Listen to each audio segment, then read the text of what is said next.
Afghanistan is known as the graveyard of empires. In the past century and a half, Afghan fighters have fought off invasions by the British Empire and the Soviet Union. From the Cold War to the War on Terror, here's a look at the strategies of 5 US presidents whose efforts couldn't bring about a definitive American victory in Afghanistan. Since 2001, the US war in Afghanistan has cost hundreds of billions of dollars, thousands of American lives, and it's killed tens of thousands of Afghan civilians.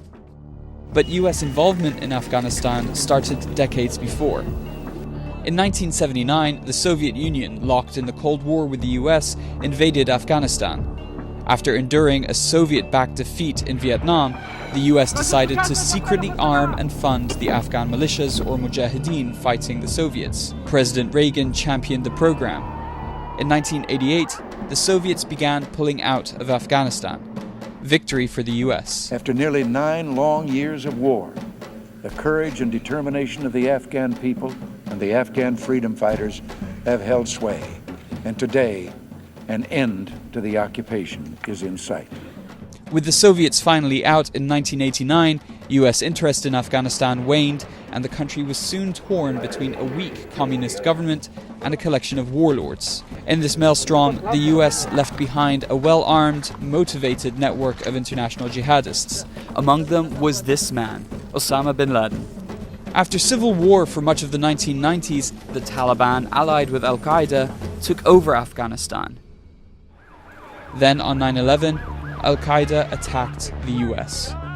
President Bush gave the Taliban an ultimatum. Close immediately and permanently every terrorist training camp in Afghanistan and hand over every terrorist. The Taliban's refusal sparked a NATO-led war to hunt down the Al-Qaeda leaders behind the 9/11 attacks. On my orders, the United States military has begun strikes against Al-Qaeda terrorist training camps and military installations of the Taliban regime in Afghanistan. Within weeks, they had taken over the country. But although the invasion routed the Taliban in 2 months, it soon became clear that the war wasn't over. US forces faced improvised bombs, mountain assaults, and unrelenting attacks on their outposts spread across the country. In 2009, President Obama ordered a surge of US troops. A wave of 30,000 troops saturated Afghanistan's hotspots, seizing and holding ground in ways that had been impossible previously.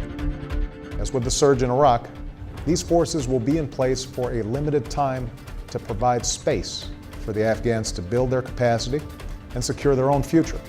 While the US claimed success, the surge was far short of an all-out victory and had a strict timeline.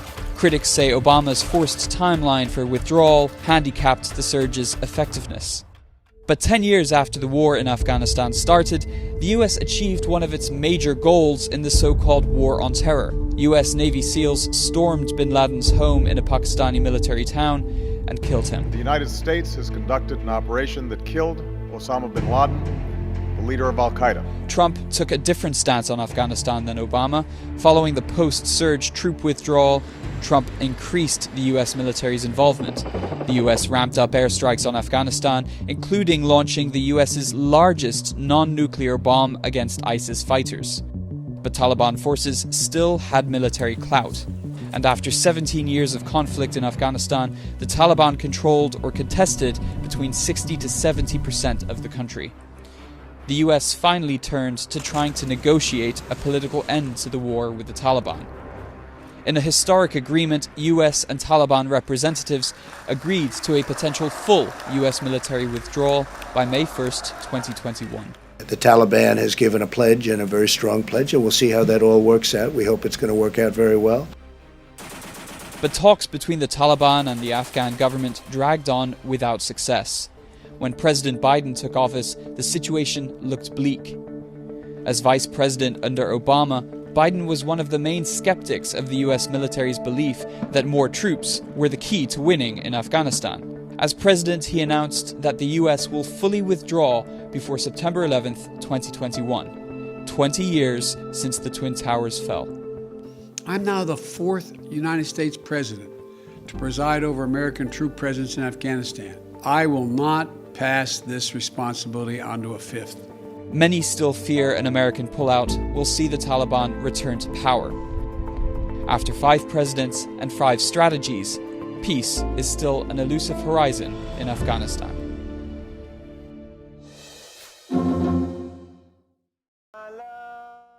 Osama bin Laden's journey toward jihad and global terrorism began in Saudi Arabia in 1957.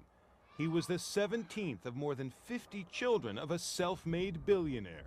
Osama was more religious than the rest of us. He did not like to listen to music or to watch TV. Most of his brothers were educated abroad, but Osama stayed in Saudi Arabia.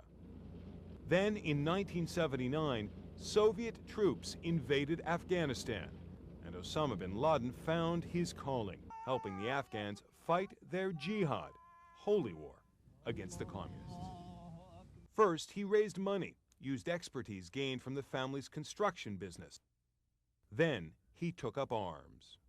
I've talked to eyewitnesses of the battles that Osama bin Laden was involved in, and whatever your views about him, he's not a coward. After the Soviets were chased out, bin Laden founded Al-Qaeda, the base, and turned toward a global jihad.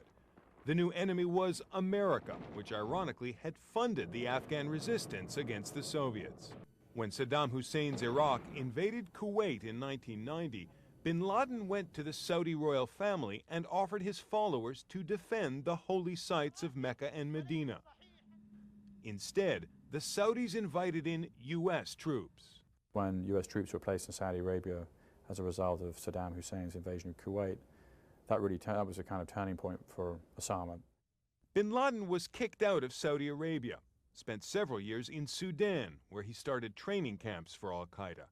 He was booted out of there and fled to Afghanistan, where in 1997 he did an interview with CNN, making it clear he was targeting the U.S. unless it got its troops out of Saudi Arabia.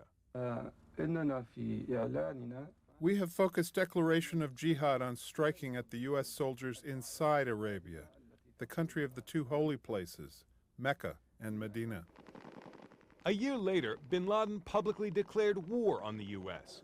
He wanted it to end its support for Israel, its boycott of Iraq, and to get out of Saudi Arabia. Jihad is mentioned here. It is to mean carrying the weapon and to kill those Americans.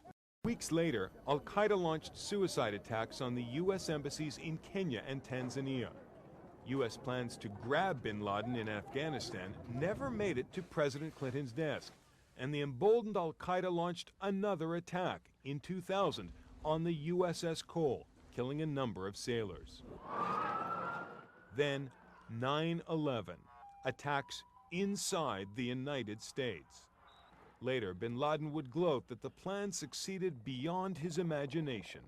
They were overjoyed when the first plane hit the building, so I said to them, "Be patient."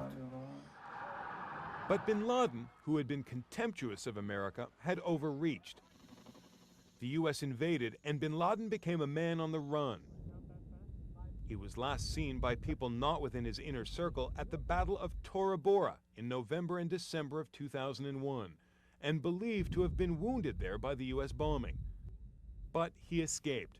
Intelligence officials believed he was likely in Pakistan. From then on, bin Laden communicated with his followers online and through numerous audio and video messages, attempting to keep himself relevant even in hiding, all the time warning the West that Al-Qaeda would attack again. We want to restore our Islamic nation's freedom. Just as you violate our security, we violate yours. Bin Laden's legacy, I think, is a kind of an ideological way of looking at the world, which he's communicated to a lot of people, which I don't think is going to go away. But now, finally, news that the world's most wanted man has been killed. Jonathan Mann, CNN.